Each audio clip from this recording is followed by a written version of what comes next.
Network. Lily and I have been facilitating these meetings for 4 years now. So it's great to have you here. We have a special guest today, Natalia de Esteban Uveda. Natalia have done this presentation also for the Spanish-speaking Supervisors Network. So it was a great session, and so I'm really delighted to have you here today. And Lily, how are you today? I'm very good. I slept in for the first time in, I want to say 20 years. That's good. So welcome everybody. Lovely to see old friends, not old, but former friends, current friends, and new friends. I see some new faces. Lovely. Welcome everybody. Calling in from Victoria, BC, which is the territorial land of the Wasanic and the Algonquin speaking people. So we don't have time for everybody to introduce each other because that would take a long time. But if you just join us and want to say hi in the chat room is a good space for us to exchange information and greetings and ask questions during the session. And Natalia is joining us today from Spain, but she lives in the UK. Mm-hmm. And I was trying to think when we meet originally, because I have been in several of your presentations that you have done over the years for Oxford Brookes and EMCC. So I think that the master that you have is in coaching. That is correct, from Oxford Brookes. You work with Tatiana. We have that in common, that we have worked with her in the past. But what would you like people to know about you? Okay, so good afternoon, good morning, good evening for all of you, depending where you are. My name is Natalia, and I'm delighted to be here today. So my thanks first to go to Lily and Damien for the kind invitation. And I can see some familiar faces from the Global Supervisors Network, and some of you that I know from other places, Michelle, Kathleen, Lillian. So hello to all of you. What would I like you to know about me? Well, as you can guess by my accent, I am not British or American. I was actually told English by Canadians, and I lived in the UK. My husband is British. And I'm currently in Spain because that's the place where I was born and where we're building our house here. So the pandemic has taken me to Spain for longer than expected, as I think has changed plans for many of us. I'm a coach supervisor, and I've been in corporate life in senior leadership positions for the majority of my professional career. And a few years ago, I decided to break free from the 9-to-5 schedule and go free into this world of coaching. During my time in corporate life, I trained as a coach and as a supervisor, and I multitask my day job with that of being an internal coach and an internal supervisor in the public sector in the UK, where I was also a group supervisor for coaches and supervisors in government. So whilst not practicing in the wider world for many years, I have actually been in this position for the good part of 15 years as a coach and a supervisor. So my journey takes me to Oxford Brookes University in the UK under the supervision of Professor Tatiana Bakirova, and I'm sure you all know Tatiana.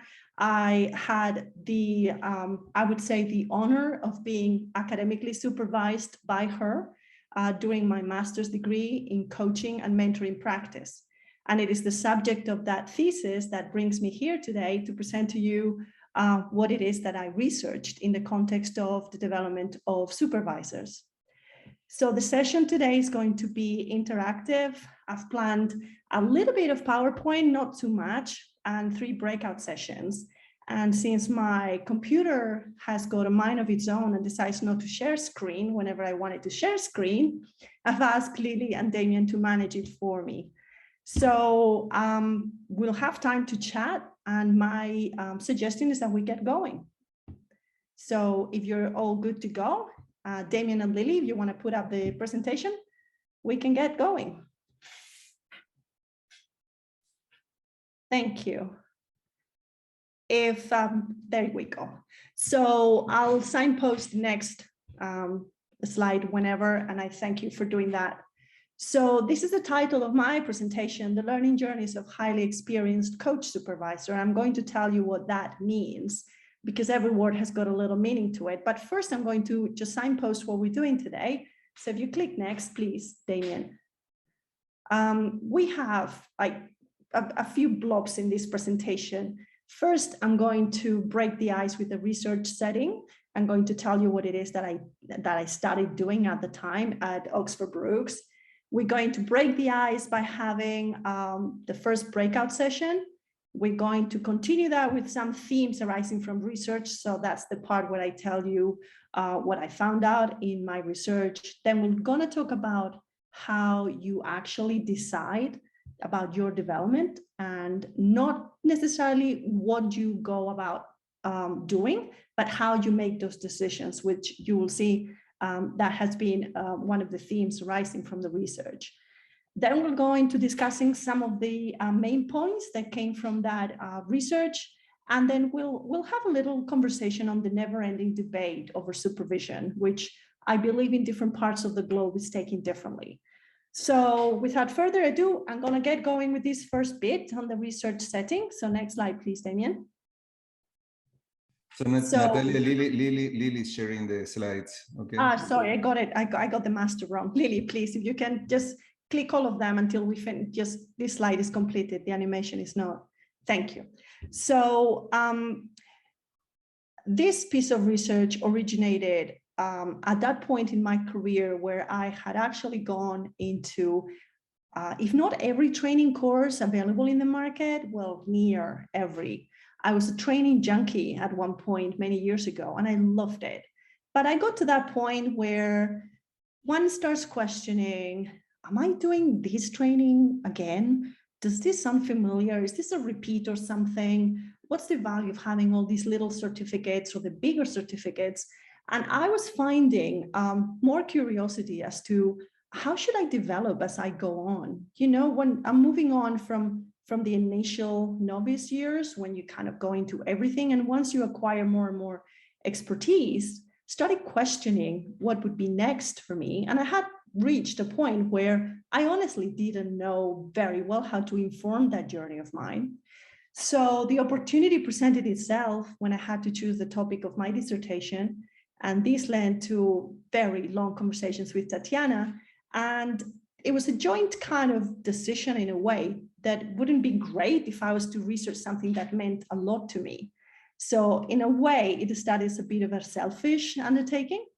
And I decided that researching how other people that have high experience and they're recognized and they have set these amazing paths in their careers, well, looking at how they've developed themselves would prove perhaps useful for others to think about our development.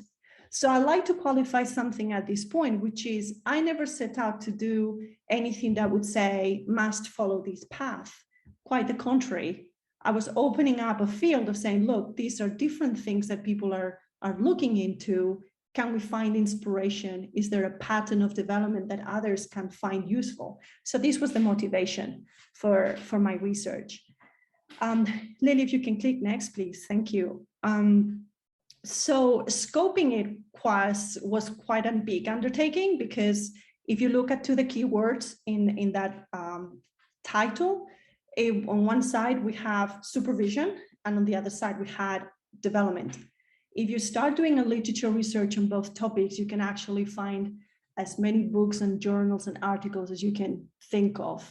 So I focus into specifics of coach supervision and adult development. For the adult development, I looked, and if you know Tatiana, this wouldn't come as a surprise, around the development of the self. How do we develop? What are the adult developmental theories? What are the stories of becoming? And here I'll major a little bit on that.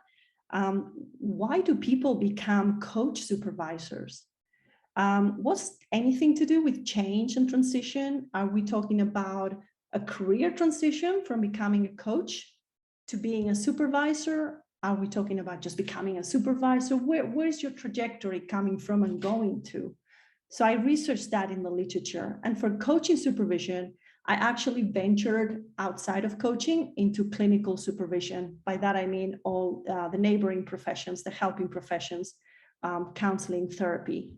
So I looked into all this, and I like to now move on into the next one before I get carried away with the presentation, and just tell you briefly before we go into the breakout about the themes that came out of that extensive literature research. And by the way, I should say that my dissertation article was published in a journal. Very happy to give you the details of it with all the academic background to it.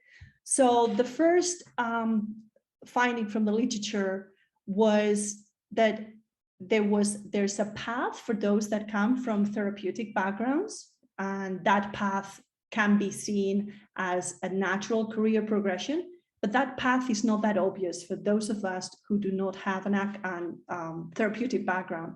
So some of us come from a corporate background. Some of us have retrained as something else. And these develop into the question on why do people become supervisors, not so much how to become supervisors. So that's what I meant there, but a variety of routes to become a supervisor. The next point was, is there an equivalent of career progression? And there was one of the findings that was quite interesting. I'll tell you in a little bit about the participants if you're curious as to how I undertook that. But there was a sense of, I am progressing in my career, therefore I need to move into becoming a supervisor. Is that true? Does that sound true for us? Is there a different way that you're seeing this? So this was for a specific group of people. Question is, how do the rest of us become supervisors? And is having that degree of expertise grant you the route into supervision, or do you need anything else? The third point arising from the literature, see Lily and I moving quite seamlessly as if we've done this forever. The adult development in the context of supervisor development, there are very, very many adult developmental theories that are very helpful regarding experiential learning and transformative learning theory, which will become more obvious as soon as I tell you the findings of the research. But it is true that the literature, when it comes to developmental approaches, tends to focus into the development of people in the earliest stages. So once you train and you're what is called a novice practitioner, there's a lot of literature based on that, but very little and almost nothing the more you progress in your career. So this piece of research aimed to contribute to that body of literature where we actually have more information on how highly experienced supervisors develop. So this is a time when I think I make a pause and we go into the breakout room. Let's see if I'm right with the next slide. So this is my invitation to actually get some juices going with regards to your thinking. And if you look back as to how you became a supervisor, for those of you that are one, and if you are not a supervisor, perhaps you want to think about your coaching career. But the point here is about thinking about your motivation to become. So my invitation is that for the next 8 minutes, you work in trios and you talk about how did you become a supervisor or a coach and what your motivation behind that was. So if Damien, you're doing the allocation. Yes, we are ready. Do you want to go to one of the rooms or do you want to stay outside? I'll stay outside, please. Okay. Thank you.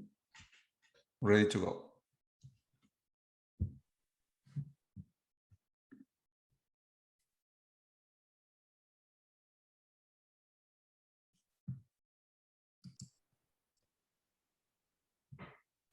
Right, welcome back.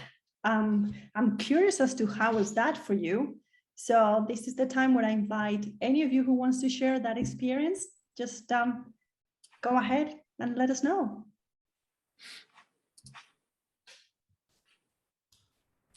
Natalia, hi there. Good morning, good afternoon. Nice to see you. I think what I found in our triad is it sort of mirrored what you shared on your slide, which is lots of different ways to get into supervision. I think the three of us had 3 very different kind of entry points to even looking at supervision. Thank you, Kathleen. I was with Sunny and Kimsey, and we had a discussion that didn't really have an obvious answer, but it was looking at the differences and similarities of clinical and coaching supervision. Interesting, because I'll tell you in a minute the relevance of that came up in the research as well. Yeah, in our breakout room, we also have some similarities, but it's around the awareness of something that we are searching, maybe that we want something. And also, as far as I'm concerned, is that people were coming to me asking me if I was supervisor, and I was saying no. And finally, I decided to jump in it. Yeah. Mm-hmm. Thank you. And I've been training coaches for 12 years now. And I remember when I first went through training, it was great. And then suddenly the program was over and I had no support. And I felt myself going into what I called coaching drift until I got into supervision. And so I do train a lot of new coaches. So it offers them an opportunity to have one-on-one coaching and group coaching post the training as a means of support, differentiating itself from mentor coaching. Thank you, Michael. We're going to have more opportunities to share as we go along. This question will continue to be relevant, so I'm going to invite Lily to share the presentation again. There we go. So this is the bit where I tell you how I undertook the research piece. So this was, as I mentioned, a dissertation that went on for 12 months at Oxford Brookes, and I actually designed it based on a storytelling. So let me say more about that. I selected 7, I should change that. I invited 7 highly experienced supervisors to take part in my research. And what I was interested in, it wasn't quite a list of everything they went through, how they trained, what courses they went to, what did they do next, what they wrote next, who they did learn from. I was not interested in a shopping list from which I could derive stuff. I was more interested in the storytelling. So from that point of view, my method of eliciting this was from lightly structured interviews where I only asked 3 questions. I asked the question on how did you become a supervisor? And why did I ask questions if I'm saying that I was interested in the storytelling? Well, I needed to ensure that relevant data was going to come my way for the analysis. If you let people talk freely for a couple of hours, they can go very many places. So 3 questions helped me guide that way, which was, how did you become a supervisor? How are you changing as a supervisor? So as you go through the years, what changes are you feeling that you're going through? And then the other question, which was about how do you see your future development? In other words, how do you go about making those decisions? So those were the 3 questions that at some point in those interviews, they came through. And the participants, if you're curious, I'm actually bound by confidentiality, as you can imagine, but I can give you the criteria of how those individuals were selected. Together with my academic supervisor, came up with a list of those that were perhaps in that group of few people that were academic and practitioners that were publishing books and journals, peer-reviewed journals. Those had been regarded to make a substantial contribution to the coaching and supervision profession. And whilst it'll be really animated in this discussion, if I was to let you know the who's who, I'm actually bound by confidentiality, and all the data that I'm giving you, and even what you might find in my article, is actually disguised so that personalities cannot be devised or actually disguised and all of that, and cannot be identified for obvious reasons with regards to the research.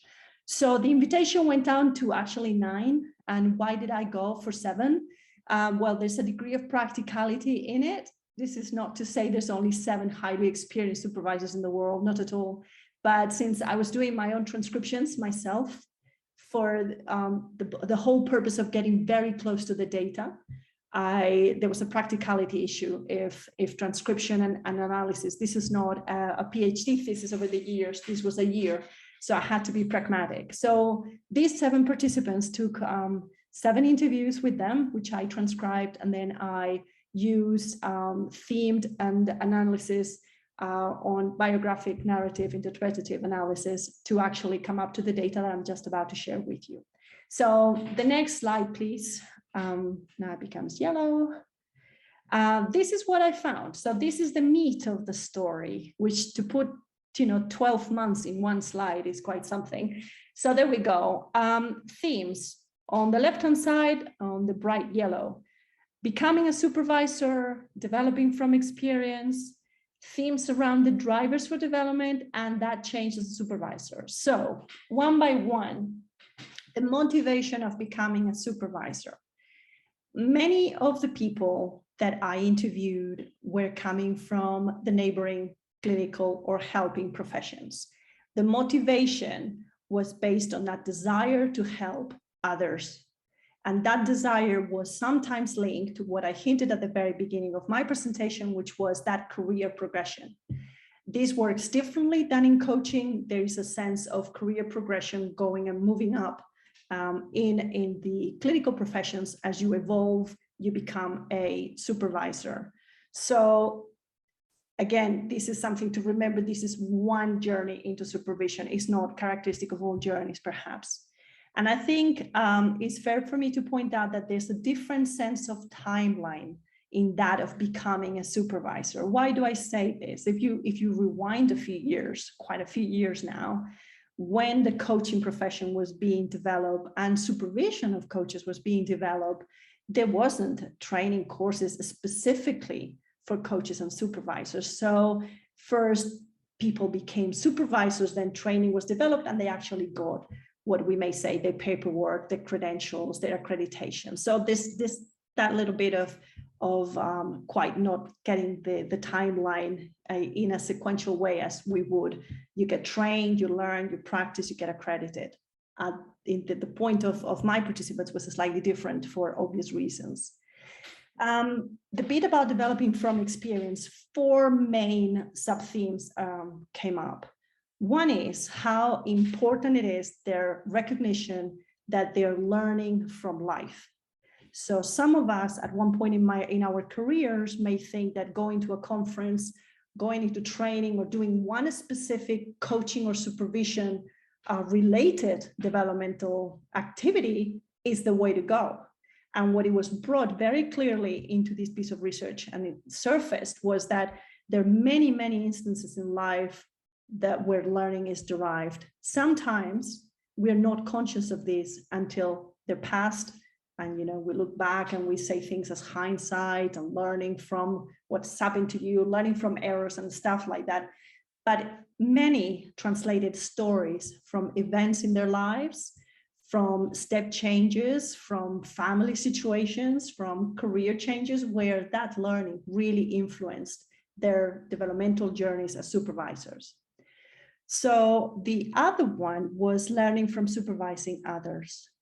There was a huge sense of how one's own practice helps develop.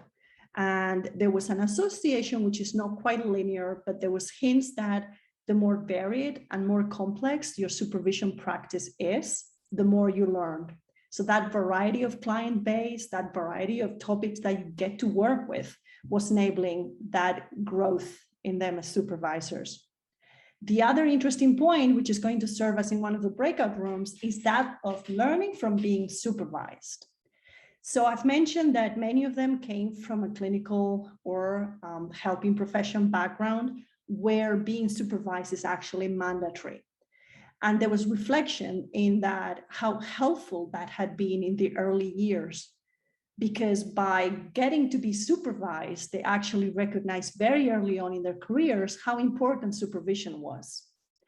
If you actually fast forward a few years, perhaps currently, We may see people coming out of training courses that if they're not bound by any kind of accreditation program, they're not tempted by supervision, so they might be missing out. So one of the main points that was coming out from this specific question was learning from being supervised.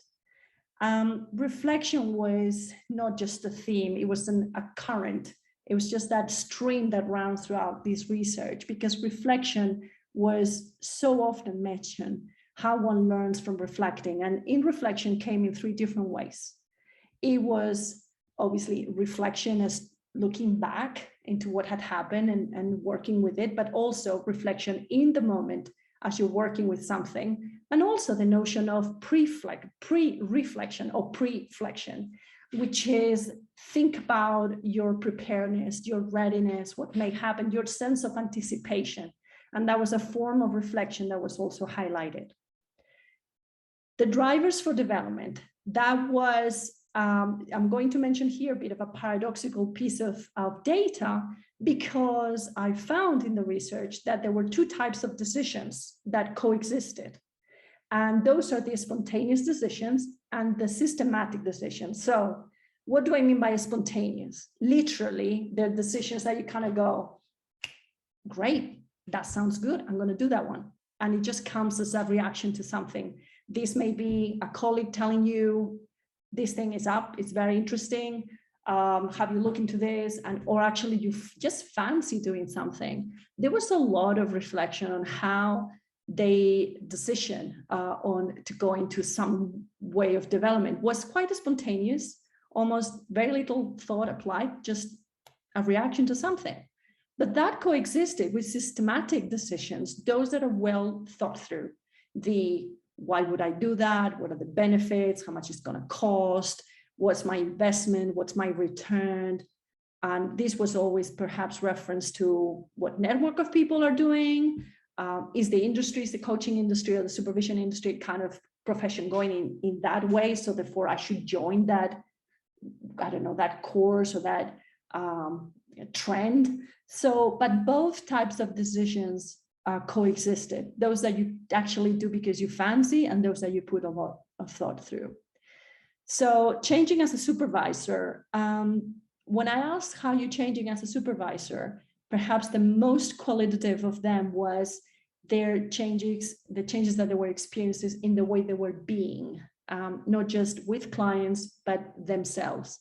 So that personal growth that manifests in the way you are, not just in what you do, that will be the easier part where you actually reflect on, well, I don't know, we can actually go from the obvious one. I don't use that model, or I'm not concerned about those tools and techniques, but they were very much reflecting in a different way that they were with their clients and with themselves. So perhaps more post, more tune-in, more emergent type of working. So those were the changes. So these slides contain the 4 themes and associated sub-themes. And the ones that I would perhaps, if you're more curious about it, would invite you to go into that paper that I'll give you the reference of, would be the one about developing from experience, because they're lovely recollections as to what that was all about. So from going to training, sorry, did anybody say anything? Or that was a finger error, what was that? Anyhow, so I was just saying that developing from experience was perhaps the key one that I would invite you to check on. So I'm mindful I've actually downloaded there quite a lot of data. And if Lily can push the next slide, I'm going to invite you to actually make sense of this in your own terms. So this second breakout is my invitation for you to talk about what drives your development and what decisions, not what decisions you make, but how do you come to those decisions? Is it a gut feeling to something? Is it because a colleague is doing it? It's because you have a sense you must, or do you just simply fancy it? So this is my invitation, and I'd really like to hear from you after and see what you can share with us. So if Damien can break everybody up in trios, doesn't matter if the same or random, Damien, for the next 8 minutes, that would be really good. And I'll see you in a bit. Plan and what is, what's a plan and what isn't a plan? Because I think all four of us had the intention to always grow and learn and be better as coaches, and that can go into supervision also, and just keep growing and learning. Whether or not that's a plan was a topic we debated, because I think for a lot of us, more often than not, it's sort of things came up and it sounded like that was interesting, and we went over there, and then something else. But there, as one member of our group, as Gerardo pointed out, there are things he doesn't do also. So I was thinking, I was ruminating for myself that I think I might realize what my plan was later when I look back and see where I've been. And maybe that'll help me understand what my plan was, if I had one, or my orientation or direction. Thank you, Lillian. I think that sort of fits into our group as well, which was around spontaneity, of seeing that appearing in the as an element in that. I mean, personally, I was quite surprised, and I also really like it that it's part of the research. But that idea of, yeah, just seeing what arises in the practice, and then, you know, what might be needed, just like Lillian said as well before. I think that's that really came up strongly in our group. Mm-hmm.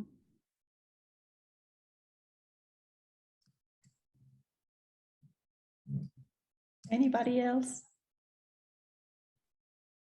Sure. In our group, If you're talking, you're on mute, just so you know. In our group, the idea of growth mindset came as well with Alexi, and I'm forgetting the other name, excuse me. And also that as we are going in our path for supervisor, we discover tools that help us express who we are. And we want to use those tools to help people around us. It's also a choice of making meaning of who we are becoming, and that we want to create something that is who we are, and we want to use those tools to express ourselves outside. Mm-hmm. I think for our group, echoing and kind of building on what's been said around growth mindset, and just a common theme of wanting to have a impact on the world and have that sort of positive change and apply some of our learning. And also kind of, if we're going to be helping or walking beside people in their own growth and development, it feels kind of to be authentic, we have to have done that ourselves and be constantly kind of doing that. So that was with Kathleen and Sunki. Mm-hmm. Thank you, Larissa. That's the congruence bit that I have a very beautiful quote from one of the participants at the end. So it very much speaks about that, about, you know, if we are in that journey, what do we need to do as a result, and reflect it on ourselves. One of the questions I was interested in is how initially, perhaps in our early years, we may think about, oh, I'm not good at this. Maybe I should know a bit more about whatever, let's say Gestalt or emergent ways of working, or perhaps I should be better understanding TA or things like that we may talk about in coaching. But the more you progress in your career, perhaps that self-examination doesn't derive a plan. You act on other things as well. So that's perhaps a reflection of where we are with our respective journeys. I want to make a comment on that. It's like a tendency, at least in the South market, that you are never ready for. I am not ready for. No, that's a phrase that coaches, initial coaches, work or live, and I believe that that's a mistake done by the system, because you can be a coach not having to do hundreds of trainings. And I believe if you want to be a coach, just be almost in the coaching way. It's coaching, mentoring, supervising. I don't know which Damian's going to bring now. If it's supervision of supervisors, I don't know what, but that helps to narrow the amos and to be specific on what is coaching. Other things like quantic coaching, neural logic coaching, meditative coaching, spiritual coaching, quantic, when all those things can help. But I think that's like opening wide, and I think the profession must be always, in some kind of sense of what is specifically coaching. It's an idea. Mm-hmm.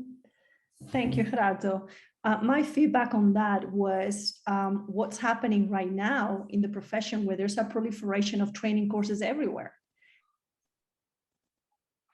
Yes, that's exaggerated proliferation. It's good for the profession because it's growing. It's good for the profession regarding that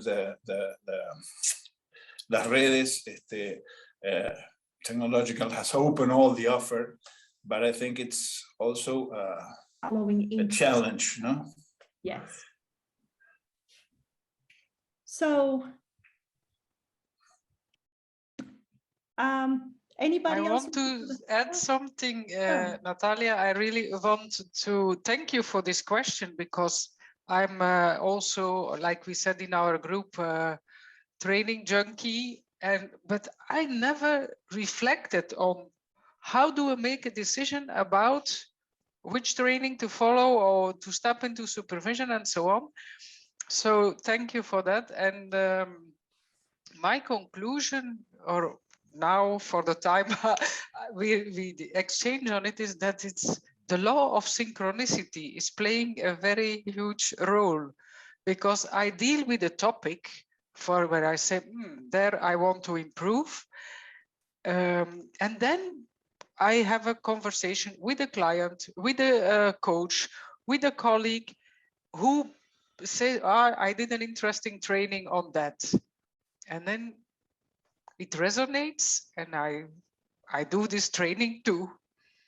So it's very much the trust of what happens in my life, which kind of conversations that I have with colleagues or clients that bring up. And I did. So there is not a real pathway, even if my motivation to always grow and develop is there. But what I do, yeah, that is the law of synchronicity that I trust. Thank you, Thea. Interesting would be an exercise that I would invite you to consider. And if you haven't planned your way forward, if you look back, can you derive any trends? What information about what you've done to date? And I'm not just referring to training courses. It's not about listing things, as we said. It's how have you become the supervisor that you are today? And that's quite a very rewarding exercise if you have the inclination to see what has taken you where you are, from life experience to working with other clients, what has actually perhaps defined or shaped who you are today. So we have 15 more minutes, and in this time, I still need to tell you quite a few things. And these are the discussion points arising from the research. So since you're going to have the presentation, I'll move swiftly through those, and so we can get talking again. So what were the discussion points? Well, I majored on 3, which were the first one, learning from supervising others. That notion of experiential learning actually was congruent with the literature that was also found in what everybody else was writing and researching about the experiential learning. But do we actually spend enough time grounding that experiential learning to make that part of our day-to-day, or just go through it through the motions of? So that's another good reflection point.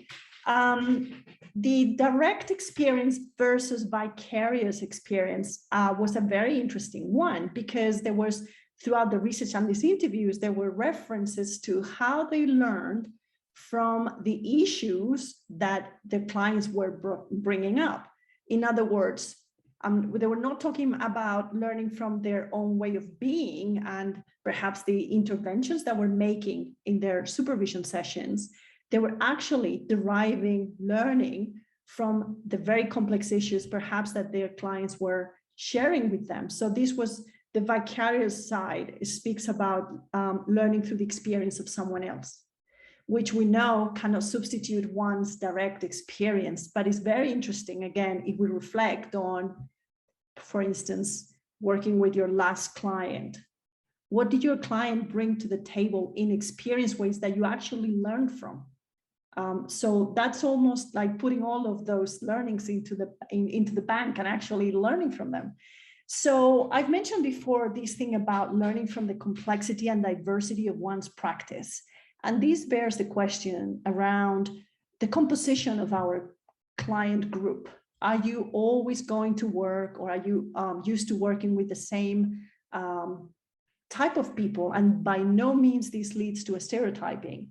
But if you work in a corporate environment where the issues of that industry tend to be defined by a few themes, what would happen if you were actually working with people completely different, with different challenges and issues? So I think this helps people understand at what point it's also interesting to change the composition of your client base, to actually venture into other perhaps challenges or fields, and what it does do to your skills and what you get used to, or perhaps comfortable with working with. So in itself, becoming a supervisor is developmental because it's an expansive experience. It's a journey that doesn't finish. So you are developing even, by what we're doing today. So it's just, again, it's the sense that it's not one path. Supervision of supervision. So this is another topic of mine where I'm involved in extensive research spanning 3 years already with some people in the room, Damien and Michelle. We are looking into supervision of supervision, but that on the side, this topic came up as well on my research. And how it came up was how being supervised early in their careers shapes one career. And inevitably, this is what I actually got into hot water with Tatiana Bakirova. She actually encouraged me to disagree with her. And you know how that goes. When you disagree with your academic supervisor on your thesis, that might be quite interesting. But it actually was very, very thought-provoking. Tatiana argues that supervision is the conscience of the profession, that we shouldn't make it mandatory, that you know that you have to have it, then it will happen. I actually adopted a slightly more controversial stance at that time, where actually I was inviting thinking around what would be the benefits if we were to install a sense of compulsory nature into supervision, not just for accreditation purposes, but perhaps echoing our colleagues in the clinical profession. What would be the benefits to telling someone you cannot be without supervision? And so that elaborated a debate on what's the apprehension towards that kind of regulation. Are there benefits? Is it Big Brother watching us? What it is that we're talking about with the nature of making supervision mandatory. So that was a discussion point. I didn't conclude or determine anything, as any piece of research was an invitation to discuss. And at that time, so rewind, it was an understanding that there was very little research on the benefits of supervision. So that's why I'm quite pleased I'm on this other group. Let me tell you about power. Things some of us were recently in some other CPD sessions elsewhere where power was the topic. And I'm here to tell you briefly about how power came up in this piece of research from the supervisor's perspective. So often we talk about power in the supervisory relationship from the supervisee stance. So this was more a reflection on what the 7 people I interviewed related to power. So there was a joint point that they all shared about how unhelpful it is to be regarded as an expert. Some of them even mentioned the word guru. So for some of them to be regarded as the authority of the matter, the master of these, the one that developed this and that, was rather unhelpful. The reflection was around, how do you think we can carry out supervisory relationships where you come together and you co-create something if people regard you as the guru and have you up in a pedestal. So that unhelpfulness of being regarded as an expert came up. There was one, perhaps, not that I'm running it the odd one out, but a salient point that was not in trend with the other interviewees. And that was power as a motivator for becoming a supervisor. There's this notion about how you progress in your career. And if you are a supervisor, then you've reached the pinnacle of that pyramid. That is not a trend. So I'm health warning. That was one perhaps off comment that I actually helped me to reflect on. Is that what we're doing? Are we becoming some sort of elite of supervisors that sit on top of some coaching pyramid? So there was a little bit of discussion around that point and how unhelpful that could also be.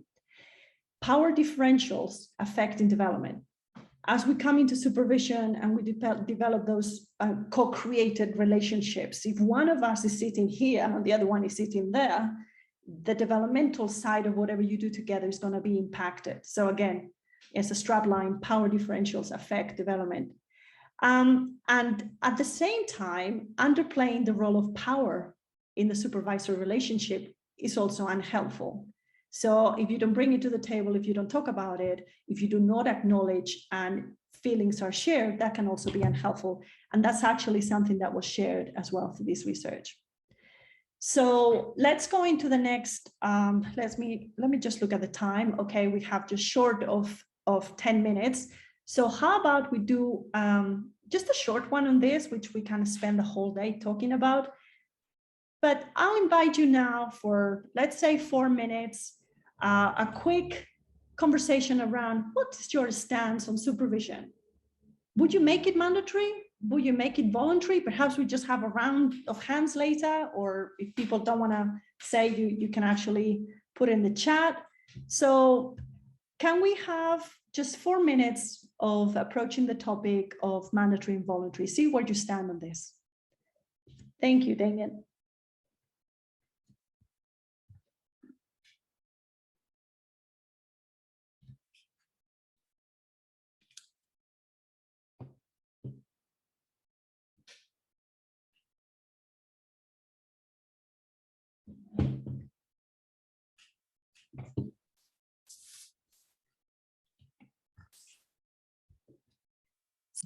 Hello. How was that? I think I'll be putting people in the spot if I ask thumbs up or thumbs down. We're just having a conversation about what would be different in both, if we were to shift one way or the other. But I'm very, very mindful of time. And it's not that I don't want to hear what you got to say, but I like to have just 1 minute to put up the quote that one of the research participants said, because this speaks about congruence. And that congruence, just I leave you to read. Yeah, put your own sound to it rather than my voice. Have a minute to read it.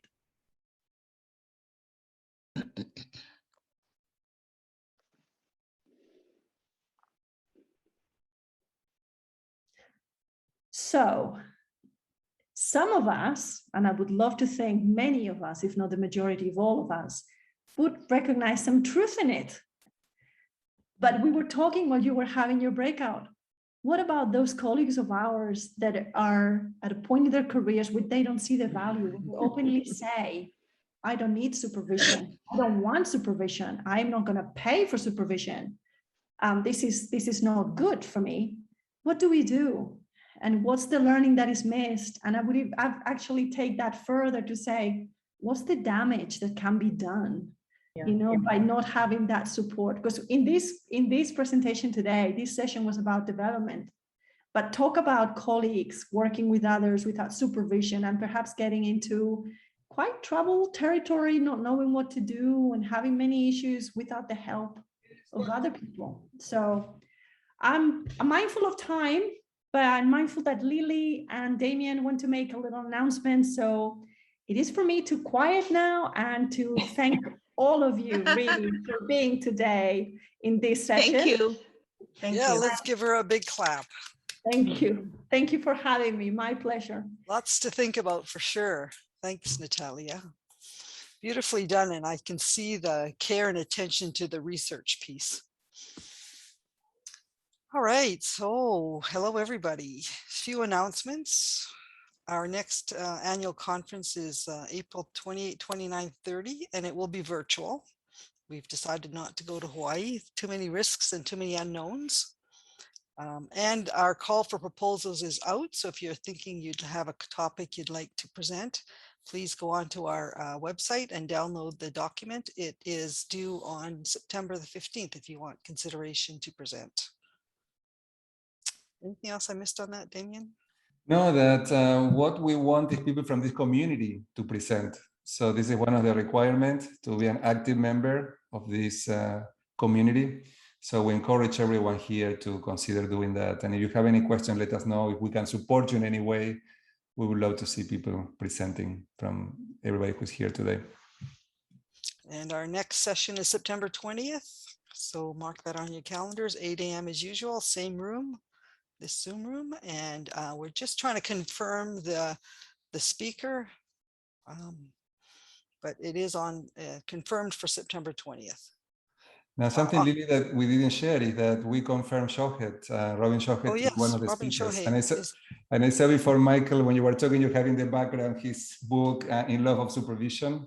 So we want to encourage everybody to get the book and read it so we can have a conversation with him about his book. So Michael is showing it to everybody. In Love with Supervision. It's a great book. Lily and I will really like that book. So you have not seen it yet. It's a new book that came out. And yes, has a I'm in love with that book. Lily recommended to me now. Robin accepted the invitation, so he's coming to the conference. He's going to be one of the keynotes. And he's very provocative and controversial, which I love, right? He'll get us thinking in different ways. So October 18th is our October session. Thea is here, Wave Thea. She will be speaking at that session. So, and then November 22nd, Jean Elvier, Wave Jean Elvier. You're on November 22nd with Andrew Schaefer, who is not on our call today. So. And if you missed the session last month with Catherine Downing on the 3 roles of supervision and particularly around group supervision, the recording is available in our website. And by the way, there are recordings from all of our sessions from the last 4 years. So if you have not gone there, there are a lot of great resources.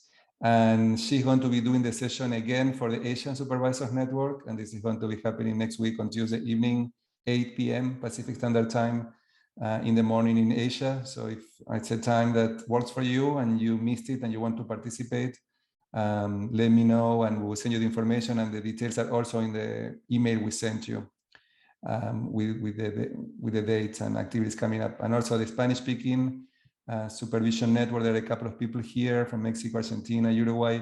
Is going to be on humor and supervision. And Ingela from Mexico, she did a session similar in English for the supervision conference last year. She's going to be doing that session again. So if you want to join us on the first Wednesday of the month. I think that's it. And with it, that's a wrap. Thank you again, Natalia. Thanks, Natalia. Great session. Thank you. Bye-bye. Thank you. Thank you. Thank you, Damien. Thank you, Lily. Thank you. Bye-bye.